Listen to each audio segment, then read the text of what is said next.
అప్పట్ల మల్లన్న సాగర్ ముంపు గ్రామాల పబ్లిక్ ను ఊరిడ్చిపెట్టి ఏరే జాగలకు పొమ్మంటే మేము పోమంటే పోమని ఒక ఏడుపు కాదు పబ్లిక్ ది. పుట్టిన ఊరు ఉన్న ఇండ్లను ఇడిచిపెట్టిపోవాలంటే పానం దరియక ఆఫీసర్లు బలిమిటికి ఇండ్లు ఖాళీ చేపిస్తుంటే ఓ ఓ అని ఒక ఏడుపు కాదు. ఇండ్లను ఊలగొడుతుంటే అడ్డం పడి ఎంత బతింలాడినా ఎంత మొత్తుకున్నా ఆఫీసర్లు అస్సలు వినిపించుకోలే. ఎన్నడో అయిపోయిన ముచ్చట ఇప్పుడెందుకు యాద్ చేస్తున్నట్టు అంటారా? రేపు గీళ్లకు సుతగ్గా పరిస్థితి రావచ్చు.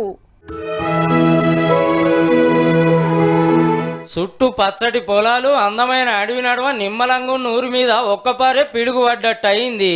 అవు మరి ఊరికి ఊరే కాల్ చెప్పించే ఆలోచన చేస్తుర్రట సెంటరోళ్ళు. అగో అట్లెట్లా చేస్తారు అంటారేమో. నల్గొండ జిల్లా పొగిళ్ళ ఊరిది. నల్లమల ఏరియాలు ఉంటది. అడవిలో దినామింత పులులు పెరుగుతున్నాయి. అవిటితోని పబ్లిక్కే ఆపతొచ్చునో, పబ్లిక్ తోని అవిటికే ఆపతొచ్చునో అని ఊరును ఖాళీ చెప్పియబోతుర్రు అన్నట్టు. చిత్రం ఏందంటే ఇప్పటికే ఈడికి ఏరేతాడు నుంచి వచ్చిర్రు వీళ్ళంతా. వెనకట నాగార్జున సాగర్ కడతప్పుడు బ్యాక్ వాటర్ మునిగిపోయే ఛాన్స్ ఉందని ఊరును ఖాళీ చేపిస్తే ఈడ కొండలు గుట్టలన్నీ సాఫ్ చేసుకుని ఉంటుర్రు. ఇప్పుడు ఈడికెళ్ళి సుధబొమ్మంటుండే వరకు ఏడికి పోవాలి, ఎట్లా బతకాలి, అసలు ఈడికెళ్ళి కదిలేదే లేదంటుర్రు అంతా.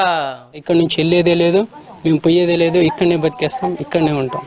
ఆఫీసర్లు వచ్చినా పోము, ఎవరు వచ్చినా పోము, మేము వినేసేస్తాం. వెలుగొట్టు చావని బొలుగొట్టు బట్టి పోతాం. మా ఊరు మాకే ముద్దు, వేరే ఊరు వద్దు. సచ్చినా బతికినా ఇక్కడనే బతుకుతాం. ఏండ్ల కాంచాలి చెమట తీసింత నీడ చేసుకుని వ్యవసాయం చేస్తానికి నీళ్ళ సౌలత్ లేకుంటే 10-15 లక్షలు ఖర్చు పెట్టి కృష్ణానది నుంచి మోటార్లు పరుచుకొని వ్యవసాయం చేసుకుంటుంటే ఇప్పుడు బొమ్మంటే ఎట్లా అంటుర్రు. జీవాలే సంపని ఏమన్నా గానీ ఈడికెళ్ళి గదిలే ముచ్చటే లేదని ఖరాఖండిగా చెప్పేస్తుర్రు. ఇదివరకు అయాలు ఇల్లు ఇచ్చినాడు కూడా, ఊరు ఇచ్చినాడు, ఇదంతా అడిమే కదా. అయాలు తెలవదు అయ్యాలా నల్లమల్ల అడమని ఫారెస్ట్ లో ఉంటది. ఇది మొత్తం జీవజంతులు తిరిగే స్థలం అని తెలిసే కదా. అయాల మట్టుకు ఇవ్వకుండా ఉంటే ఇంకొక దేశం పోయి చూపించకపోయినా. మొన్న నడుమ ఆఫీసర్లు వచ్చి మీకు ఏరే తావులో డబుల్ బెడ్రూమ్ ఇల్లు కట్టిస్తాం, భూములు ఇస్తాం, వెళ్ళిపోవాలి అన్నారట. ఇనకుంటే జీవాలను ఇడుస్తామని సుతా బెదిరిస్తుర్రని బూగులు పడుతుర్రు. అధికారులు ఏమంటారు, మీరు లేచిపోవాలి, మీరు ఉండొద్దు, మరి అడవి జీవజంతువులు వదిలి పెడతాం. అడవి అని తెలిసే ఈడ తావు చూపిస్తే ఏళ్ళ కాంచెల్లు ఉంటున్నాం. ఇప్పుడు ఈడికెళ్ళి సుత ఎల్లగొడితే ఏడికి పోవాలి, ఏడ చావాలి అనుకుంటా రంది పడుతున్నారు.